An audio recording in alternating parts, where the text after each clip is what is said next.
მოგესალმებით. საკმაოდ დიდხნიანი პაუზის შემდეგ გიბრუნდებათ სპორტულ ანალიტიკური პოდკასტის შედეგს მიღმა. დაახლოებით 10 დღე არის, ესე იგი ბოლო გადაცემის დადებიდან და თქვენთან ერთად კვლავ ვართ მე, გიორგი, ირაკლი, რეზი, ბიჭებო მოგესალმებით, მოგიკითხავთ. გამარჯობა. კითხვით დავიწყოთ რა. ხო არ მოგენატრეთ? ვისაც მოგენატრეთ და ლაიქეთ ეს ვიდეო, იმიტომ რომ სავარაუდოდ უკვე ჩვენი მაყურებელი ხართ, თუ მოგენატრეთ. ვისაც არ მოგენატრეთ. ვისაც არა და ვინც პირველად ვხედავთ. გამარჯობა. ძალიან გთხოვთ, რომ დაალაიქოთ ეს ვიდეო, დააჭიროთ subscribe ხილაკს, რომელიც სადღაც აქ ამონაცდება და იქვე ძალიან ახლოს არის. და ხო, პრინციპში შეგვიძლია დავიწყოთ. წინა ვიდეოს თემას გავახსენებ კიდევ ერთხელ მაყურებელს, ეს იყო ახალგაზრდული ევროპის ჩემპიონატი, რომელმაც მაინც თქვათ, რომ ინტერესი გამოიწვია საქართველოში. პირველ რიგში, იმიტომ რომ თამაშობდა საქართველოს 21 წლამდელთა ნაკრები. მაგან გამოიწვია თორე. სხვა თამაშს ვინმე მოყურა რომელიმეს. რატო არიან ისეთებიც, ვისაც ყველანაირი ფეხბურთი აინტერესებს? კაი, რეზის გარდა სხვა ვინმე არის ეგეთ? ხო, მოკლედ ყველას გეცოდინებათ დარწმუნებული ვარ, ამის ოფიციალურ შეხსენებას არ ვაპირებ, ის რომ სამწუხაროდ ჯგუფში ჩავრჩით, თუმცა იყო კარგი თამაშებიც, იყო ოდნავ ცუდი თამაშებიც. სწორედ იმიტომ ვართ ჩვენ აქ, რომ რაღაცები შევაფასოთ, რაღაცები გავაანალიზოთ, თუ როგორ დარანაირად მოხდა. საბოლოო ჯამში ჯგუფური ეტაპი დავხურეთ 1 გამარჯვებით, სამწუხაროდ 2 მარცხით და პრინციპში ალბათ რაც მთავარია, ვიყურებით მომავლისკენ და გჯერა და გვინდა რომ ამ ნაკრებიდან 21 წლამდელებიდან ეროვნულ ნაკრებში რაღაც შევსება მაინც მოვა. დეტალურად რო არ ჩავყვეთ სამივე თამაშს, მე მინდა რომ ესეთი კითხვა დავსვა. აი რაღაც პლუსები და მინუსები რაც დავიჭირეთ ამ გუნდისგან, აი ამ რაღაცა სამი თამაშის ჯამში. ვინ მოგეწონათ განსაკუთრებულად, ვინ იყო მაგალითად უფრო სუსტი, რა იყო სუსტი მხარე გუნდის მაგალითად და ეგეთი კითხვა მინდა დავსვა. ისმენთ რომელიც დაიწყებთ. მე დავიწყებ. კარგი იყო მეკარე. კი ბატონო. მეკარეებში ძალიან კარგად ვართ. თან ხარატიშვილი ფეხითაც კარგად თამაშობდა, რაღაც შეცდომები იყო, ახლა ფეხით გადაცემის მარეგ ჩვეულებრივი ამბავია ზოგადად და მე მგონი მამარდას მაგაში ჯობია. ეგ წინა გადაცემაშიც თქვით ისე. კი, ხო, ძალიან კარგი იყო, მე პირადად ლომინაძე მგონია, შემდეგი როდრი, იმ სტილითაც, რაღაცა მოძრაობებითაც გავს. სახიფათო ზონაში ბურთით ძალიან მშვიდია. პორტუგალიასთან 6-7 ცოტა ცუდად წავიდა, მაგრამ არა უშავს. სხვა მიზეზები უფრო აქ მე. სხვა მიზეზები უფრო აქ ერთი და მეორე რომ მაღალი როა. ხო, მეორე რომ ის არის რა, ჩემპიონატი არის ჩემპიონატი რა. 10 კაცი რო გააჩერო, თუნდაც ფეხბურთის ძალიან კარგად მცოდნე და რო კითხო რომ აი ბოლო 3 ხო კარგად ვიცით ფეხბურთს. 21-ის ბოლო 3 ევროპის ჩემპიონი ვინ იყო შეგიძლია ჩამოყალიბო? ბოლო არის ინგლისი, იმიტომ რომ ჩვენთან მოიგო. ეგ აქ იყო. კაი, იმის წინ ვინ იყო? იქამდე ალბათ ესპანეთი, არ მახსოვს სიმართლე გითხრა. მე მგონი ესპანეთი. ხო, არ აქვს ნიშნულობა, მთავარი არის რომ გამოცდილება მიიღო მოთამაშეებმა და მთავარი არის რომ სკაუტებმა ნახონ და გუნდებმა ნახონ. იგივეა U19-იც და ყველა და ყველა კარგი არის ის რომ აქედან რამოდენიმე ფაქტია რომ ალბათ 1-2 წელი დარჩა და ნაკრებში მოხვდებიან უკვე თან მოხვდებიან ისე კი არა რომ უბრალოდ იქ ჩაწერილია და სკამზეზის ისე რომ ითამაშებენ აზაროვს ქონდა კარგი ჩემპიონატი და რაღაც მომენტებში ყველამ რაღაცა აჩვენა ეგ არის კარგი ჩემი აზრით კარგია ის რომ მთლიანმა გუნდმა აჩვენა მენტალიტეტი ბოლო წუთებზე რომ აი კარგად მიდიხარ, ეგ ერთის მხრივ ძალიან კარგი, ერთის მხრივ ძალიან ცუდია. გვიჭირს დაცვაში თამაში, თან 1-1-ზე ცოტა კარგი მოთამაშესთან აი ძალიან გვიჭირს და უკვე 2 კაცის გადასვლა იქ საჭირო, მაგრამ მე მაინც ოპტიმისტი ადამიანი ვარ და ვთვლი რომ ამ საფრანგეთს მაგრად გვაჯობა საფრანგეთმა. მაგრამ გინებას არ ვარ ხო ამ გადაცემაში. მაშინ გინების მაგივრად ვიტყვი უვიც საჭზე ამბობა ის უვიცი მსაჯი რო არ ყოფილიყო ძალიან სხვადასხვანაირად შეიძლებოდა დამთავრებულიყო ყველაფერი. მართლა ოქროს გოლზე გვათამაშა რა აი დამატებულ დროს რო კიდე 2 მაგდენი დაამატო, რა მე არ მახსოვს.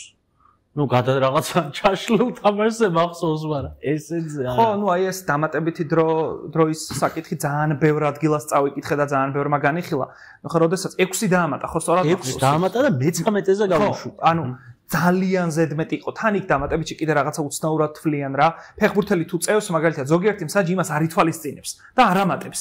და აი მართლა მე ისეთ რო უყურებდი, ისეთ შთაბეჭდილება მქონდა, რომ აი სანამ არ გაგვიტანენ, არ დაამთავრებს და ეგ იქნება რა და ნუ ჩვენ და საუბედუროდ და სამწუხაროდ ეგრეც მოხდა და ყველაზე მთავარი მანდ მაინც იყო ის, რომ ნუ საბასაზონო აი გამოიწურა რაც კი ადამიანური შესაძლებლობები ქონდა იყო მოედანზე, მე ნუ ის ტრავმა მიიღო, ფიზიკურად ვერ დადგა თორე უეჭველი დადგებოდა და ნუ აი ამ ჭკვიანმა ფრანგებაც მაინც და მაინც იმ წერტილში ჩაკიდეს ის ბურთი და იქიდან მოვიდა გოლი.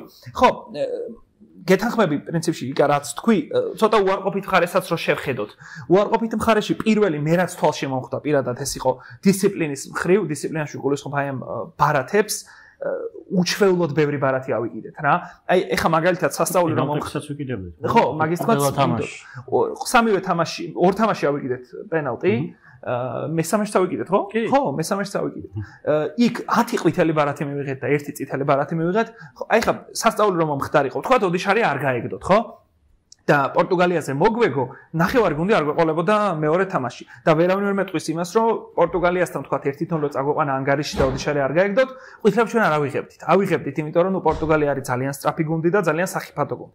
შესაბამისად, ეგ სამუშაო კომპონენტი აუცილებლად გამოსასწორებელია და ფიზიკური ფორმაც ალბათ მაინც რა, იმიტომ რომ მესმის აბსოლუტურად რთულია შეადარო ქართველი ფეხბურთელი ფრანგ ფეხბურთელს, რომელიც ის ტიპი თამაშობს რაღაცა ლენსში და ტულუზაში და სიგიჟე ისა აქ რა ქვია ფიზიკური მომზადება ან ტოტენჰემში კიდევ უარესი ჩვენთვის და ნუ ჩვენს საფეხბურთო დონე გაცილებით დაბალია რეალურად და ეგ თვალში საცემი იყო ასე ვთქვათ. მაგრამ აი კანთ რაც თქვა რა სკაუტებს თვალში თუ მოხვდნენ ჩვენი ფეხბურთელები ეს უკვე ძალიან სერიოზული ნაბიჯია. თქვა კიდე სამუკა ჯუღელმა პირდაპირ თქვა სეტანდასთან ინტერვიუში, რომ ირაკლი აზაროვს აქვს სერიოზული შემოთავაზებები, გიორგი აბუაშვილს, ჯემს პროტეჟეს და ნახეთ რა მაგარი თამაში ჩაატარა. საფრანგეთშიო, ხო, აბუაშვილი? ხო, საფრანგეთის პრემიერ ლიგაო ბატონო მამუკა, მაგრამ საფრანგეთის ლიგა 1. უმაღლესი ყველა ჩემპიონატს რო პრემიერ ლიგას უწოდებს. და ხო, აბუ სავარაუდოდ დატოვებს კოლხეთს, ეს მისი კარიერისთვის გადასარავია, რისთვისაც საჭირო იყო კოლხეთი ამისთვის გამოიყენა. დააკამბექა კარიერა და არა მხოლოდ აბუაშვილი და აზაროვი ალბათ ხო, იმიტომ რომ იქ იყო ნოდარ ლომინაძე იგივე, გიორგი კვერნაძე, რომელსაც იმედია რომ სერიაში ვიხილავთ, კვერნაძე ძალიან კარგი იყო და ხო, თავარი მიზანი არის ის რომ 21 წლოვანთა ნაკრებმა შეავსოს ეროვნული ნაკრები. რეზი ვის მოიაზრებ, პირველი ვის გამოძახებას უნდა ველოდოთ დიდებში. ნუ ლომინაძეს ალბათ, იმიტომ რომ ესეთი კიტეიშვილი შემცვლელად ხო? რეჯისტას საყრდენის როლს. ხარატიშვილი იქნება მეორე მეკარედ და მანდ იქნება ალბათ. ეს სამე ალბათ. იმიტომ რომ მაგარი კონკურენცია იქნება, გუგეშაც მაგარი მეკარე. და ნუ აი კვერნაძე და დანარჩენებიც, აი ვინც ჩამოთვალეთ, აზაროვი ისედაც არის ეროვნული ნაკრების წევრი ხო, უბრალოდ რაღაც მომენტში და ის წავიდა კარიერა და ევროპის ჩემპიონატზე მაგიტომ ვერ მოხვდა, მაგრამ ციკლი ხომ მთლიანად გაიარა. წინა საევროპის ჩემპიონატო, ისედაც არის ნაკრების წევრი. მან ბევრი რამე იქნება კიდევ დამოკიდებული უკვე საქართველოს ნაკრები ხო რაღაც ახალ ეტაპზე გადავიდა და უკვე სხვადასხვა რეჟიმებში უწევს თამაში ჩვენ უკვე აღარ ვითამაშებთ ყოველთვის რაღაც 5 მცველი და მეორე ნომრად ხო გამოჩნდა უკვე ერთა ლიგაზეც რომ რაღაც თამაშებში პირველ ნომრად მოგვიწევს თამაში სადაც თქვათ ფლანგზე აზაროვი იქნება საჭირო სადაც შეიძლება სხვა ტიპის ფორვარდი იყოს საჭირო ნახევარდაცვის სხვანაირი კომპლექტაცია იყოს საჭირო აი მაგ რაღაც ტაქტიკური მრავალფეროვნებისთვის ეს ფეხბურთელები ჩემი აზრით რაღაც საინტერესო იქნებიან. ხო, აი წინა გადაცემაში რო ვთქვით, რომ ლომინაძე შეიძლება აღმოჩნდესო რაღაცა X ფაქტორი, ზუსტად ეგრე აღმოჩნდა პოლონეთთან რა. საჯარიმოში ჩამალული იყო იქ კუთხურის ეპიზოდში და არაფრისგან შექმნა გოლი და როტაცია რაც ახსენე რეზი, მანდ არ უნდა დავივიწყოთ ალბათ მაინც რომ ბუნებრივია ხა ვიცოდით რომ საქართველოს ახალგაზრდული ნაკრები მინიმუმ საფრანგეთთან და პორტუგალიასთან და მერე პოლონეთთანაც ეგრე გამოვიდა რომ ნუ მაინც მეორე ნომრად ვითამაშეთ ქვია. თან ის ტრავმები ხო? თან ტურნირს სამი წელი არ ყავდა გამასვანაძემაც ახსენა შემდგომ. ზოგადად ძალიან ისეთ კრიტიკული ის ქონდა რომ საკმარით საჭირო დონეზე ვერ ვითამაშეთ როგორც ისე თქვა, მაგრამ ნუ ტრავმებიც როგორც ფაქტორი ხო, აი მაგალითად საზონოვი რო გავიდა იმასთან პორტუგალიასთან ხო მანცვლება არ ქონდა და პორტუგალიასთან ხა იგივე დონით ვერ შევცვალეთ და წარმოიდგინეთ თუნდაც ლაცაბიძე რო ყოფილიყო ან გოგლიჩიძე ყოფილიყო გაცილებით უკეთეს შესვლას მიიღებდა ნაკრები რა იმიტომ რომ არაფერს ვერჩი ძალიან კარგად ითამაშა სხვადასხვა იაკობიძემ პორტუგალიასთან მანამ სანამ ნუ დავიშლებოდით ფსიქოლოგიურად მაგრამ საწყისი მატჩი ქონდა მატჩის პირველი ნაწილი ქონდა საკმაოდ ნორმალური რა მაგრამ ხა სად გოგლიჩიძე და სად ლაცაბიძე იგივე იმ ტიპებს აქვს უფრო მეტი გამოცდილება და ზუსტად ეხა ჩაწერამდე საუბრობდით რომ ასეთ დონეზე გამოცდილებას აქვს ძალიან დიდი მნიშვნელობა და ეგ გამოცდილება იგრძნობა პატარებშიც. შენ 21 წლის ასაკში სად თამაშობ, იმას ძალიან დიდი მნიშვნელობა აქვს რა. ხა მართლა ტოტენჰემის ფეხბურთელი გეთამაშება, ხო? და შენ დინამო თბილისში თამაშობ. მეორე თემა პრინციპში, რაზეც გვინდა გვისაუბროთ, არის ცოტა გადავიდეთ ევროპის იმას მოვწყდეთ კონტინენტს და წავიდეთ ამერიკის შეერთებულ შტატებში. მანამდე მინდა გთხოვოთ, რომ დაალაიქოთ ეს ვიდეო და გამოიწეროთ ჩვენი YouTube არხი. სურვილი სამებს შეგიძლიათ გამოყვეთ ან TikTok-ზე, ან Facebook-ზე, ან ორივეზე ერთად. და ხო, სპონსორობის შემთხვევაში ღია ვართ, მე მგონი, ხო? კი, რავი. ნებისმიერი თქვენი პროდუქტი არის ესეთი რაღაც, რაც განსაკუთრებით ფეხბურთს გულში უკავშირდება. მე მგონი საუკეთესო სიტუაციაა ჩვენს გადაცემაში, რომ თქვენი პროდუქტი დავარეკლამოთ. კაი, რა არის მეორე თემა? რეზის საყვარელი სოფლიოს საკლუბო ჩემპიონატი. პირველი სხვათა შორის ხო? პირველი დიდი იმედი გვაქვს რომ უკანასკნელი. ხო, ალბათ ყველას ინტერესი ბუნებრივია არის პირველი ხვიჩა კვარაცხელია და შემდეგ დიდი გუნდები. ვისი თამაშის ხილვაც უკვე მოვას. პრინციპში ყველა დამთავრდა პირველი ტური მან. პირველი წრე უბრალოდ ხო ტური. ხო, გუში. დღეს წავა მეორე. დღეს წავა მეორე. მადრიდის რეალი ანგარიშებს გეტყვი, ვიცი რომ ნერვიულობ. რა დროსაც წელს. ჩემ ილაპარაკეთ სანამშევო. მე მან ძალიან დიდი იმედი მაქვს. იკა, წელს ხო ძალიან სიგიჟე სეზონი იყო. ყველა ფრინველიანმა რომ მოიგო ის, ხო იცი, ჩემპიონატი. აი, ალ-აჰლის ეგვიპტურს ფრინველი აქვს ლოგოზე რა და მაგის გამარჯვებას წურა. ჩიტი არის ჩემი საყვარელი ფრინველი და მაგის გამარჯვებას წურა. შედის საყვარელი ფრინველი? ხო, რომელს გირჩევი? რომელს იცი? ხო, ალ-აჰლის ჩემპიონობას წურავ მე მანდ რა. აი, ალ-აჰლი ახლა თამაშობს პალმეირასთან. მე-17 წუთი და 31 წამი 32 უკვე და ატიატ ალა ის აქვს ყვითელი ბარათი მოუჩეხია ვიღაც. კაი ბატონო, რეზისთან სრული ყურადღებით ჩვენთვისაც არის ეს. ბურთის ფლობა 80-20 პალმეირასმა რაო ჩვენო. არ მე ძალიან მინდოდა რომ ეს ტურნირი საერთოდ არ გამართულიყო, მაგრამ რადგან გაიმართა, ამიტომ ვუყურებ. მივაქციოთ ყურადღება. ძალიან უცნაური ტურნირია, ბევრი კუთხით რაღაც გამოსვლა ფეხბურთელებისას. NBA-ს ძალიან დავიქრინჯე მაგას. NBA-ს თამაშებით რო აცხადებენ საათი თავად რო გამოდიან. ბურთი მე ძალიან მომეწონა მაგალითად, ძალიან ლამაზი ბურთია. ყვარას ტემპერატურა მეწონა მე. ტემპერატურა არის ძალიან მაღალი და სიცხეში ბევრს უჭირს თამაში. ეს სხვადასხვა ძალიან მნიშვნელოვანი ფაქტორი იქნება. ბრაზილიური გუნდებს, სამხრეთ ამერიკული გუნდები ყველა ვნახე და ყველა მომეწონა. და როგორც ჩანს, ეგ იქნება ფაქტორი მომავალი წლის მსოფლიოს ჩემპიონატზე, რომ ამ ტემპერატურაში სამხრეთ ამერიკულ გუნდებს უფრო გაუმარტივდებათ თამაში. უფრო და ბრაზილია, არგენტინა ცხადია პირველი ვინც გახსნა, მაგრამ ნუ არის კიდე ხო სხვაებიც ეკვადორი და ასე შემდეგ ვინც გავიდა და მათთვის უფრო მარტივი იქნება ეგეთ თამაში მით უმეტეს რაღაც თამაშები რა ევროპის დროზე რომ იყოს მორგებული დღე გაიმართება სიცხეში და ასე შემდეგ და დიდი სტადიონები და ასე შემდეგ. ჩვენების მხრივ რაღაც თამაშები იყო რომელიც კარგი საყურებელი იყო, ანუ ბოტაფოგო სიეტლი იყო, აი კარგი საყურებელი, ანუ ჩვენ ბოტაფოგო სიეტლი როგორ იყო კარგი საყურებელი? როგორ საათზე იყო რეზი ჩვენი დროით? ხო, მეგონიო, მე მეორე დღეს ვნახე. ანუ აი PSG ატლეტიკოს სუდი საყურებელი იყო. რადონის მანიაკია, რომ ბოტაფოგო სიეტლს ჩანაწერს უყურა. უყურე კი. ანუ ლაივში რო უყურებ, TikTok-ზე ვიდეოს კიდევ. ანუ თვადრო ბოტაფოგოს თამაში გავაანალიზე კიდე TikTok-ზე და თვადრო ჩვენ არ მოვწონდეთ. ჩვენ, მე და შენ. იუვენტუსი და ინტერი არ მოსწონდეთ. ჩვენი საყვარელი გუნდები რეზის გამო ვიმსახურებთ გამოწერას, რომ ტიპი დღეს მოვიდა ჩაწერაზე და ბოტაფოგოს სიეტლის გარჩევისთვის ზადაა. თქვათ რომ ვიღაცას მოუნდეს ამის მოსმენა. და თუ ვინმეს გინდათ ამის მოსმენა, დაწერეთ კომენტარებში. მაგრამ უფრო საინტერესო რაღაცებს ვილაპარაკებთ. აი PSG ატლეტიკო ძალიან ცუდი საყურებელი იყო, იმიტომ რომ ძალიან დიდი სტადიონი იყო, დღე იყო, რა ზედმეტი შუქი იყო ჩემთვის. 12 საათი იყო მე მგონი, ხო რა დაიწყო? ხო, ზედმეტი შუქი იყო და აი კარგი სურათი არ იყო რა საყურებლად. 10 წუთი უყურეთ, სულად გავხდი და გავთიში. სხვა კადრიც რაღაცა უცნაურია და ბიჭო, რაღაცა ბუჩქები მინდორზე რა. მინდორიც ისეთია, ანუ ზოგიერთი მინდორი არის, რომ სინთეტიკური გაზონი იყო და გადააკეთეს ბუნებრივზე გადაიყვანეს და მაგალითად აი პალმეირას ხოხსენი. პალმეირას ხდებოდა პორტუს ფეხი უცურავდათ აშკარად. პალმეირას პორტოს ბევრი ელოდებოდა, იმიტომ რომ იყო ესტევაო და როდრიგო მორა. ანუ როდრიგო მორა ეს პორტუგალის თავარი მომავალი ვარსკვლავი, ესტევაო ბრაზილიის თავარი მომავალი. აი როდრიგო მორა რამდენჯერ მეგონა რომ ფეხს მოიტეხდა. ისე გაუცურდა ფეხი. ყველა მოტრიალებისას, რაღაც ბურთდარტყმისას და შემდეგ ეს პრობლემა იყო სერიოზული და რამდენჯერმე გადარჩნენ იქ. ნუ ზოგან კარგი მინდორი იყო, ნუ პრობლემური ტურნირია ამ კუთხით და ნუ ამას ალბათ უნდა შევეგუოთ, იმიტომ რომ მომავალ წელს არ ვიცი ან რამდენი სტადიონებზეა თამაშები. ფაქტობრივად გენერალური რეპეტიცია მსოფლიო ფაქტობრივად კონფერენს როგორ კონფედერაციის თასის საკლუბო ბიზაშვილია, ოღონდ ეს რა ქვია. სამაგიეროდ რაც უეჭველი სათქმელი გვაქვს არის კვარას ფენომენალური მატჩი. და მე რაც გამიხარდა არის ის რომ ევროპულ გუნდებმა როგორც ჩანს ეს ტურნირი არ დაიკიდეს. ხო, სერიოზულად. ეს აშკარად ეთქობოდა რომ არ დაიკიდა, ლიგა აქვს მოგებული ტრებლი დადო, თითქოს იდეალური სეზონი და გამოვიდა და ბოლომდე ითამაშა ატლეტიკოსთან. 3-0-ზეც კი მიდიოდნენ პრესინგზე, იმიტომ რომ შეცვალა შემოსულები ძალიან აქტიურობდნენ და მთელი თამაში არ გაჩერებულან. ეს უბრალოდ გუნდი არის სუსტ წერტილით გარეშე. არ არსებობს ამ რაღაც პრობლემა.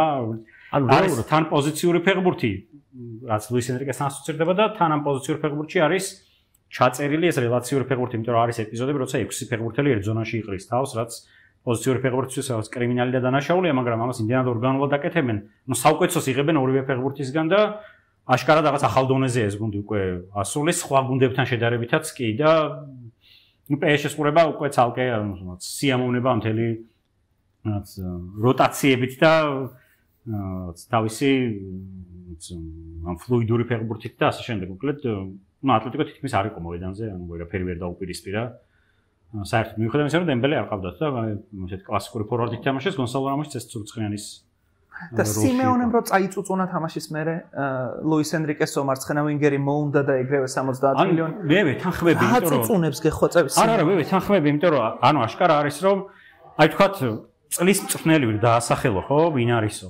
ანუ ალბათ ამ ლუის ენრიკე არავი ფლიკი, ხო? ფლიქს უწევს მაინც შეზღუდულ რესურსებში მუშაობა, ხო? იმიტომ რომ შეზღუდულ რესურსებზე ერთს გავიხსენე. ხო, ნუ აი სიმონე ინძაგის მაგალითად, ხო? შეზღუდულ რესურსებში. აი ლუის ენრიკემ ზამთარში მოითხოვა კვარა და 70 მილიონად მოუყვანეს. ეგ არის, ანუ ეს არ ნიშნავს, რომ ლუის ენრიკეს ის რაღაც დაკნინება ხდება, ხო? ამით, მაგრამ როდესაც მას აქვს იმხელა რესურსი, რაღაც ულიმიტო ბარათი აქვს და ვისაც უნდა მოუყვანენ, გვარდიოლას კრიტიკა ხო, ამაზე მიდის გვარდიოლა ხო, რატო უნდა აკრიტიკო, ხო? ფეხბურთის რევოლუციას 2008 წლიდან ედგა სათავეში. ეხლა რომ გადავალ სიტიზე იქ მერე კიდევ ვიტყვი რაღაცებს, მაგრამ გვარდიოლას თავარი კრიტიკა იყო ის, რომ გვარდიოლასაც ჰქონდა ამოუწურავი რესურსი. მაგალითად იგივე კლოპისგან განსხვავებით, ხო? და კლოპა როცა აწია ლივერპული იმ დონეზე რომ სიტის კონკურენტი იყო, ეს კლოპს უფრო მაღალ დონეზე აყენებდა, ვიდრე ვთქვათ შეიძლება და გვარდიოლა დაგეყენებინა მიუხედავად იმისა, რომ ისიც გენიალურ სამუშაოს ატარებდა სიტიში. და პლუს ამას ახლა ჯვარისწერია ლუის ენრიკესაც და PSG-საც ტრავმები არ ეკარებათ. ხო, ჩემპიონთა ლიგის ფინალში ყველა ფეხბურთელი ყავდა განაცხადში, ვინც უნდოდა და ვინც უნდა რომ გუნდში ყავდეს, ყველა ყავდა ჯამთარ. და სხვათა შორის ეგ არ არის გაუმართლა და მაგიტო. ფიზიკურ მომზადებაზე არ ვიცი, ფიზ მომზადების მცდელი თუ ექიმი, დემბელე ეგ ის დემბელე არ არის ეს რა ქვია. სულანდროლი. სამნობის რო გადადგავდა და ფეხს რო იტეხავდა. იგივე დემბელე ახლა რავი, ბოლოს როდის გამოტოვა თამაში. მეცაც გეყვა, ეს იმ ტრამები რასაც იღებენ ვეხმარება გუნდს. გონსალო რამოსი დაიმტრა ლიგა 1-ის პირველივე ტურში და გადავიდნენ სრულცხრიანზე და იმუშავა ზაირემერი დაიმტრა და ფაბიან რუისმა საუგვეცო ფეხბურთის ჩვენება და ანუ ტრამვებმა უფრო წინწაცია გუნდი ანუ ცოტა უცნაურად. აი ლუკა ერნანდეს რო წინა წელს არ გაეწყვიტა მყესები, ვილიამ პაჩოს არ მოიყვანდნენ. და ვილიამ პაჩო ლუკა ერნანდესზე ბევრად კარგი მცველია გამოჩნდა. მოდი რადგან ეს ლუის ენრიკეს და ტრანსფერებზე გადავედით.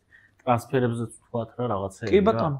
აინც ზაფხულია ივლისი ჯერ არ არის ივლისი, მოდი კალენდარი მაგ ცოტა არეული და ოფიციალურად გაიხსნება ორ კვირაში. ხო, 1 ივლისს. მაგრამ კონფედერაცია კი რა და სოფლიოს საკლუბოს გამო ორკვირიანი პაუზა იყო, იდეაში გახსნილი იყო იმ კლუბებისთვის, ვინც სოფლიოს საკლუბოზე თამაშობენ და ბევრმა იაქტიურა, ნუ ვინც განსაკუთრებით გაინტერესებს, ახლა მადრიდის რეალმა მაგალითად სიტიმ მაგალითად, ინტერმა მაგალითად. ინტერის აქტიურობა არ გაიწვა ტრანსფერში.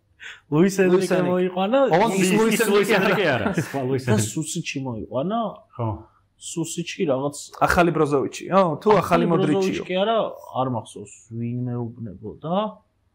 რომ ნანახი მაგ მაგის თამაშებიო და აი ხორვატიის მთავარი ამომავალი ვარსკვლავია. კი, ამბობენ.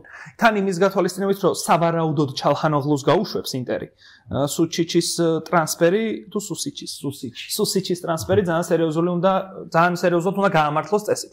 ხო, რეალმა ხო, მოდრიჩი მილანში. ეს ხო იყო რაღაც ხორვატი უნდა ყოველდა გუნდში ლიგა რომ უნდა მოგება. მე მგონი წელს ჩაიშალა თუ. წელს შეწყდა. რაღაც 10-12 წელი ეგრე იყო რომ ისიც ხორვატი ყავდა ისიც. რეალ ლიგებდა და მოდრიჩი ყავდა. ჩელსი მოიგო კოვაჩისთან ერთად, სიტიმაც კოვაჩისთან ერთად მოიგო, გვარდიოლიც დაემატა და მაგიტო იყო. ხო, ტრანსფერები რახან ახსენა ირაკლიმ. ტრენტი ვახსენოთ, რომელიც უკვე ითამაშა და ამაზე სულ რამდენიმე წუთში რეზი გვეტყვის, 딘 ჰუისენი ასევე სიტი, ხო, სიტის დებიუტანტები ითამაშეს, ხო?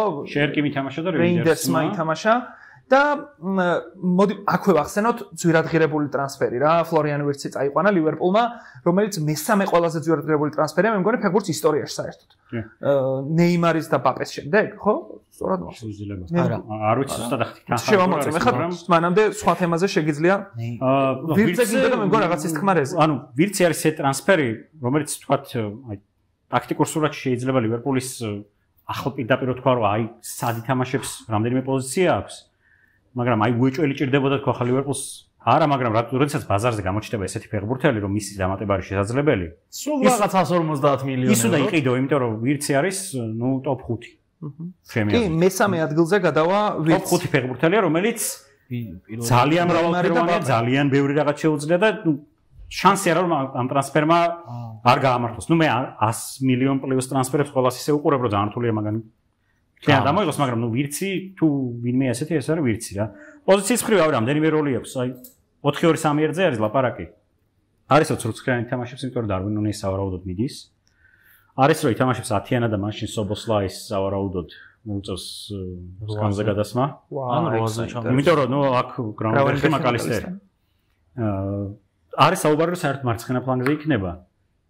იმიტომ რომ ვირც უყარს საერთოდ ამ ზონაში თამაში და თან სტრუქტურაში ეწერება რა კუთხით ვირც შემოაცეს ცენტრში და კერკეს იმატებენ კერკეს არის ფლანგის ფეხბურთელი თრიანად რომელიც რობერტსონი მიდის რო ატლეტიკოში ნუ ფლანგები ლივერპულს გასაახლებელი ყავდა და განაახლა ფრინპონგი ჩემთვის უფრო გაუგებარია როგორ ეწერება ამ ლივერპულის სქემაში იმიტომ ფრინპონგი მართლა სწორხაზოვანია ერთი ფლანგის მოთამაშეა და ნუ არნესლო ძალიან უყვარს ფლანგის წვლილების ტაქტიკური არაღად გამოყენება მაგრამ 35 მილიონი ღირდა ფრინპონგი ანუ წარმოუდგენელი ეგეთ ფასად ეგეთი ფეხბურთელი იყიდო. შანსი რა უფრო ძვირად მაინც გაყიდი. მე გასწურავდი იცი დუმფრისი წაეყვანა ლივერპულს და ინტერზია ფათეყი და ეს 35 მილიონი ხოდა გამოსასყიდია. ეგეთი ისრდევს მე მგონი არ უნდა დაფიქრდე ეგეთ. ფეხბურთელზე მოკლედ ვირც ძალიან ბევრი პოზიცია აქვს, რაღაც ადაპტაციები მოუწევს, მაგრამ ნუ იმდენად მაღალი კლასის ფეხბურთელია რომ თუ ბიუჯეტში გააქვს მაგის შანსი რომ იყიდო, ნუ უნდა იყიდო რა. და ნუ მე უკვე არნესლოძე ახლა ისეთი კარგი თავის ტკივილი რომ არის როგორ ათამაშო. როცა მაკალისტერი ვირცი და სობოსლაი ყავს. აუ სობოსლაი ცოტა დაეკიდა მაგის პოზიცია ახლა იმიტომ რომ მარჯვენა სალაჰი იქნება. მარცხენას ყავთ ვინგერები. იქნებ სალაჰი უნდა რომ შუაში შეწიოს. ნე სალაჰი ძალიან კარგი ისა თავის პოზიციაზე კარგად გზნობს. კარგი ფლანგელია სალაჰი. კარგი ფლანგელია, წავა რა. კარგი ფლანგელია შეიძლება კროსბურთი მოიგოს. რეზი მადრიდის რეალზე განგვანათლე. რეალი აუ ერთი კითხვა მაქვს, აი შენი აზრი მაინტერესებს რა, დაფა გააზრე. ანუ აი შეწეული ცრუ ფლანგის ცველები რაცაა რა, ინვერტი ბექები რაც არის. შარშა ლივერპულს, ნუ ტრენტი ხო ეგრე არსებობდა საერთოდ და რობერტსონიც ძალიან ხშირად შედიოდა შიგნით რა და უშვებდა მაკალისტერს ცოტა წინ და 2-3 და რაღაც ხდებოდა იქ. კი. აღარც ერთი ეგეთი ის აღარ ეყოლება. სუფთა ფლანგის ცველები ეყოლება ორი. ანუ ეგ სხვა დინამიკას მოითხოვს შეტევაში, ამიტომ გონია რომ შეიძლება აქ იყოს ვირცი. იმიტომ რომ ვირც უყარს მარცხენა ნახევარ ფლანგიდან შესვლა და კერკეში აშკარად ფლანგის მოთამაშე, ფრინპონგიც აშკარად. ნუ არ ვიცი შეიძლება ხარნესლობმა რაღაც ამ ზაფხულში ასწავლოს ახალი როლები აათვისებინოს და ისე რა ცუდია. და სწავლადია ეგეც მაგრამ ჯერ რომ ლივერპულს ეთამაშებ ენფილდზე. ან ეს მაყურებლები ხო აი და მარცხენა მცველი რო ხარ აი რა შავდღეში ხარ. ჯერ ხო სალაჰი ყავს გასაჩერებელი. მე ფრინპონგი. და მე აი სალაჰს რაღაცას მოვფიქრებ, ვიღაცას დაიხმარ და მე იქნებ ტყუიასავით ფრინპონგი მოფრინო. ყველა სწრაფ ფეხბურთელია ბუნდესლიგის ბოლოს ამ სეზონში. სიჩქარის რეკორდი მაგის იყო. აუ კი ძალიან სწრაფი. თან სალასაც შეცვლიათ. ანუ იმდენად ძალიან სწორხაზოვანი, ანუ ყველა მიცის რომ ფლანგზე გაიქცევა და კატბექს გააკეთებს, მაგრამ იმდენად ისე სწრაფია. არამრავლობის სწრაფია, რომ აზრი არ აქვს, ვერც იჭერენ მაგ ხრივ. რეალი ხო? რეალმა ერთით დაიწყო. ოდეში ხმის გათიშვა მე არის. შეხარ. ერთით დაიწყო და ანუ რა ვნახეთ? რაც ვნახეთ იყო აბსოლუტურად იდენტური პრესინგი, რაც აქვს Arsenal-ს. აი სკრინებზე კარგად გამოჩნდება, უბრალოდ ის როლი რაც აქვს ოდეგორს. აუ სკრინები ძალიან მომენატრე ხარ ეს სკრინები. ალ-ჰილალის ხა ვიგრძენი რომ მაგრად მომენატრე. ოდეგორი რო იჭერს ორ ფეხბურთას ვალვერდე იჭერდა აქ. და სტრუქტურა იყო ბურთით ისეთი კლასიკური 3 კვადრატი ცენტრში და 3 ვინგერები იყვნენ. სიგანეში ვინისიუსი და როდრიგო, ტრენტი შედიოდა ცენტრში. იმიტომ რომ ნუ ცენტრიდან შეუძლია გაამწვავოს, დიაგონალებიც გაუშვა რამდენიმე და ამ შემდეგ ფრან გარსია რჩებოდა მესამე მცველად. ტრენტი როგორ იყო? ბურთით გასაგები არა, პლუსებიც მოაქვს, მაგრამ უბურთოთ ნუ ერთი რომ ისედაც არ არის ტრენტი ხსაიმედო მცველი. ხშირად ვერ ასწრებდა უბრალოდ ჩამოსვლას დაცვაში და ალთვალი აიქნა ხსნიდა ზონებს და საკმაოდ მომენტები შეუქმნა რეალს. აგას ჰაკები ჩვებოდა და ალ-ჰილალის წუხნას თავის დროზე ეკნა. აი არაფერი კი, გეთახმები აბსოლუტურად და ეგ იყო ტრენდის პრობლემა. სხვა მხრივ, ნუ ჯერ ყველაფერი არის ეს რაღაც დაალაგების ჯერ თავარი პრობლემა ჩვენ ვერ ვნახეთ როგორ გადაიჭრება რეალში, იმიტომ რომ ვინისიუსმა და მბაპემ ვერ ითამაშეს ერთად. მბაპე არ იყო. მბაპე დღეს საერთოდ სამოთხრობაში გადაიყვანეს. გასტროენტეროლოგიური პრობლემების გამო. ნუ მოკლედ ვინისიუს და მბაპეს როგორ ათამაშებს ერთად ისე რომ ბალანსი არ დაერღვეს, ეს ჯერ არ გვინახავს. სხვა მხრივ, ნუ ბევრი რამე არის დასამუშავებელი, ბევრი კიდევ ტრანსფერებია საჭირო, ფრან გარსია ფეხბურთს თამაში არ იცის, მგონი საერთოდ. ნუ ბურთით კიდე უბურთოდ მე ასეთი სულელი მცველი მე ახლა არ მიახავს. ანუ საერთოდ არაფერი არ შეუძლია. პოზიციას ვერ არჩევს, დუელებს აგებს. ხას მუდმივად არღვევს. რაღაც ორი ერთზე რო იყვნენ, მაშინაც შეცდომას უშვებდა, არ საშინო თამაშობდა უბრალოდ და თან რაღაც თამაშობდა აი იუნიორის დონეზე, როცა ნახე 26 წლისაა და რაღაცა უნდა შეეძლოს და თან რეალში თამაშობს. მენდი და ფრან გარსია. მენდი და ფრან გარსია ხო და. მაგრამ იმ კარერასის დამატებას ცდილობს. ანუ ეგეც ეგ პოზიციას პრობლემაა. პლუს ალბათ შეიძლება ალონსომ ვიღაც ხრიანი მოითხოვოს. კი, ითხოვენ. იმაზე ხო დაიწერა. რა ქვია, კაცო, ოსასუნაში რო თამაშობს. ბუდიმირი. ძალიან კარგი ვარიანტი იქნება. მართლა კარგი ვარიანტი იქნება ხოსელოს სტილის ფეხბურთელი. და სად გამოჩნდა არსენალთან არ გამოჩნდა ძალიან კარგად. საჯარიმოში რომ დაიწყეს ჩაწოდებები და არავინ რო არ იყო იქ. აი ბუდიმირის ტიპის ფეხბურთელი მართლა გამოუდგა. და პლუს რეალს მცველები უნდა დაუბრუნდეს. რაულ ასენსიომ ისევ აიკიდა უაზროდ პენალტი. ანუ რაულ ასენსიო არის რაღაც ესეთი ბრილიანტი, რომლისგან შეიძლება ძალიან დიდი მცველი დადგეს, მაგრამ ჯერჯერობით არის მართლა უტვინო მცველი, იმიტომ რომ აი უაზრო პენალტები, უაზრო ჯარიმები და ასე შემდეგ. ნუ ფაქტია კარლო ანჩელოტის აგინებდა შარშან მთელი რეალის ფანობა, რომ რატო არ ათამაშებენ რაულ ასენსიოს და რატო დგას ჩუამენი დაცვის ცენტრში. ამიტომ და აი სიტისთან თამაშის მერე მეც აი გადავედი რომ მეთქი დაბერდა ეთყობა კარლო და უკვე ვეღარ ხედავს, მაგრამ მე რომ დააკვირდები გრძელ დისტანციაზე კარლო ჩემს კარგადაც ხედავს და რეალის ყველაფერზე კარგად ხედავს, რატო არ უნდა მდგარიყო იქ რაულ ასენსიო, იმიტომ რომ ძალიან ბევრი უაზრო შეცდომა მოსდის. ხო, მიუხედავად ცუდი თამაშისა, რეალს მაინც შეეძლო მოგება, ხო? ვალვერდემ პენალტი ვერ გაიტანა. ხო, ნუ ყველაფერი წინ აქეხა რეალს, თან კიდევ უფრო გაძლიერდება დარწმუნებული ვარ. ალონსოს რავი ორი კვირის კი არა, 2 დღის წინ მოვიდა ვაცადოთ, ხო? კარგი, და მე მგონი ბოლოსკენ გავდივართ, მაგრამ მანამდე კიდევ ერთხელ მინდა გთხოვოთ, რომ დაალაიქოთ ეს ვიდეო და გამოიწეროთ ჩვენი YouTube არხი. ერთი წამის საქმეა, მაქსიმუმ წამნახევრის და ჩვენთვის ძალიან ბევრ რაღაცას ნიშნავს დამიჯერთ. ხო, Manchester City-ზე მინდოდა მეკითხა, იმიტომ რომ City-ს თამაშიც ვნახეთ და წინა იმაშიც ცოტა ხნის წინაც ვახსენეთ, რომ ორი დებიუტანტი უკვე ვიხილეთ საქმეში, ტიჟანი რეინდერსი და რაიან შერკი. ერთ აი ლუის ენრიკეს თემა აქაც რო გავაგრძელოთ 2025 წელს 2025 წელს გვარდიოლამ უკვე დახარჯა 370 მილიონი. მოდი კარგად გავიაზროთ 370 მილიონი. ეს არის დაახლოებით 370 10 სართულიანი корпуსი. ეს დაახლოებით არის ყველაზე ძვირადღირებული იახტა მსოფლიოში, რაც არის 2. ანუ აი ხო რა, ესაა ჩემი კომენტარი. მოდი თქვა რატო დახარჯა, ხო? და ვიში დახარჯა ისიც თქვა. იმიტომ რომ ირაკლი გულისხმა იანვრიდან მოყოლებული, ანუ არა ამ ზაფხულში მარტო. ანუ City-მ დააგვიანა გუნდის რეორგანიზაცია, ხო? და ამაზე უფრო მნიშვნელოვანია ის, რომ გვარდიოლამ ოქტომბერში თქვა, რომ ფეხბურთი შეიცვალა და ჩვენ ჩამოვრჩით ფეხბურთის განვითარებას. ანუ გვარდიოლა ხო რა იყო ეს ხო პოზიციური ფეხბურთის სიმბოლო თანამედროვე ფეხბურთში და თვითონ ანუ იმ წვრთნელისგან თქმა რომ ის ტაქტიკურ რევოლუციას ჩამორჩა, რომელიც ზოგადად მიუძღოდა ხოლმე ამ ტაქტიკურ რევოლუციას წინ არის მოულოდნელი ერთი მხრივ გვარდიოლამ თქვა, რომ მისთვის ახლა ეტალონური გუნდები ისმით თანამედროვე ტაქტიკურ ტრენდს განსაზღვრავენ არის ნიუკასლი, ლივერპული, ბორმუთი და ასე შემდეგ, რომ პოზიციური ფეხბურთი მოკვდა და საჭიროა თამაშის რიტმზე აყოლა.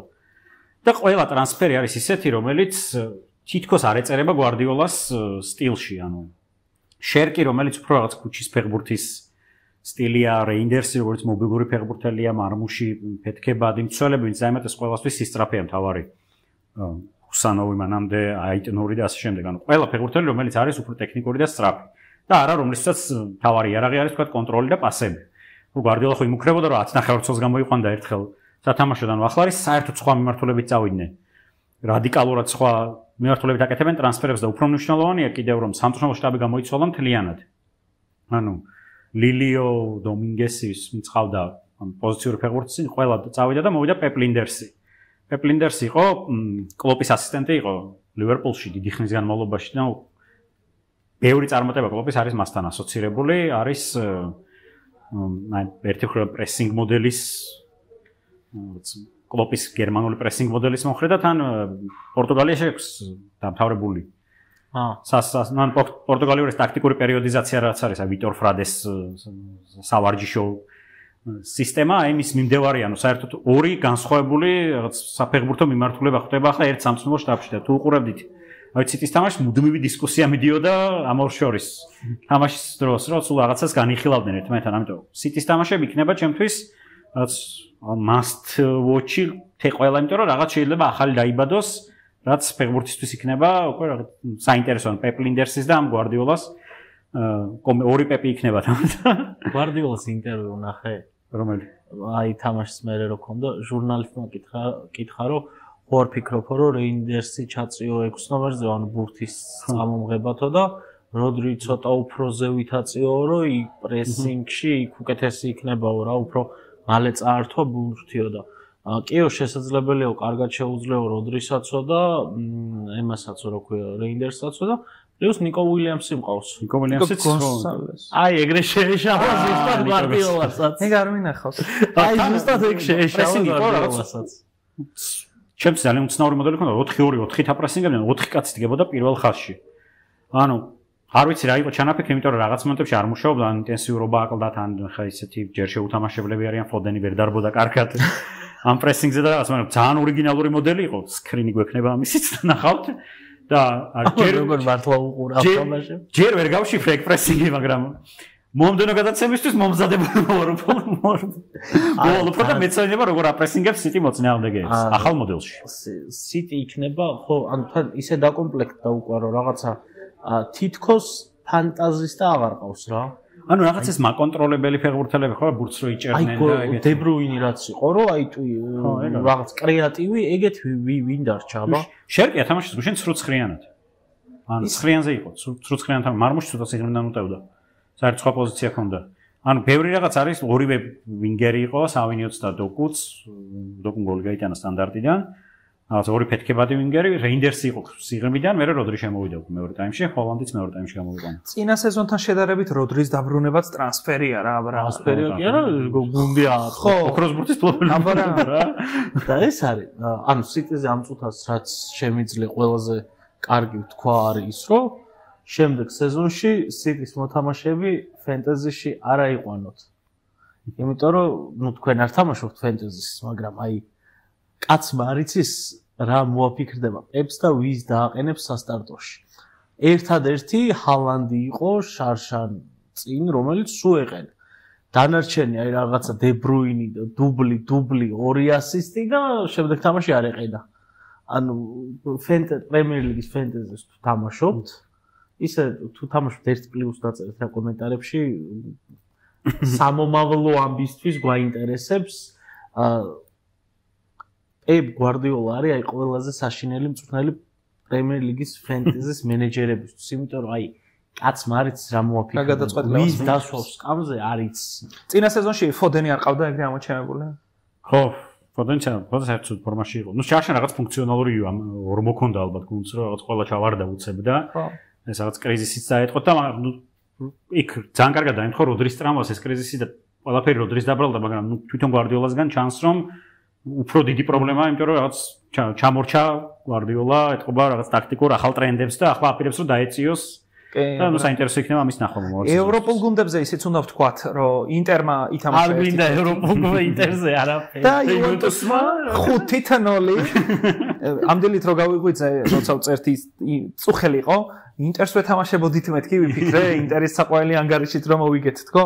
მაგრამ ხო, რაც უფრო შეხურდება ეს სოფლიო საკლუბო ჩემპიონატი, მით უფრო მეც ვისაუბრებთ და ალბათ უფრო გუნდების რაღაც ფორმაში შევლენ, იმიტომ რომ გინდა არ გინდა ფეხბურთელება ზოგი ნაკრებში იყო წასული, ზოგს პატარა შეებულებები ჰქონდა და ალბათ ხო, მაინც იმხელა ფინანსური სარგებელი შეიძლება ნახონ ამ ტურნირის მოგებით, რომ სავარაუდოდ უფრო შეხურდებიან და სავარაუდოდ უკეთეს თამაშებსაც ვიხილავთ, ხო? ტემპი აშკარად არ არის ის რაც არის ტრადიციულ ევროპულ ფეხბურთში. შევა ისეთ ფორმაში. აი ზუსტად ეგეთი გუნდები რომ დაიფილტრებიან მე. აი ტემპი აშკარად დაბალია, იმიტომ რომ სიცხეა და აღლილები არიან. ეს გარდა. ხო, PSG არ ჩერდება.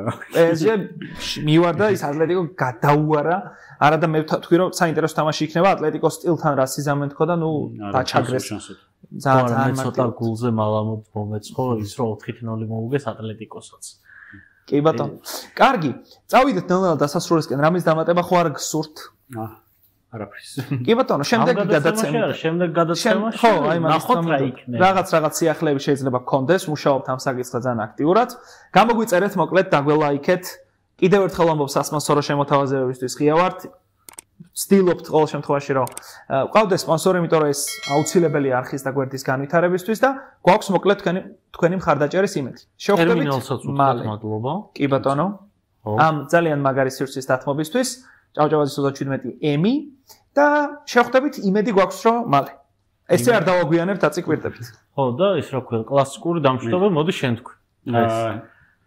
გიყვარდეთ ფეხბურთი არის ერთ-ერთი. ითამაშეთ ფეხბურთი, უყურეთ ფეხბურთს და გიყვარდეთ ფეხბურთი. რაც თავარია გიყვარდეთ ფეხბურთი. დროებით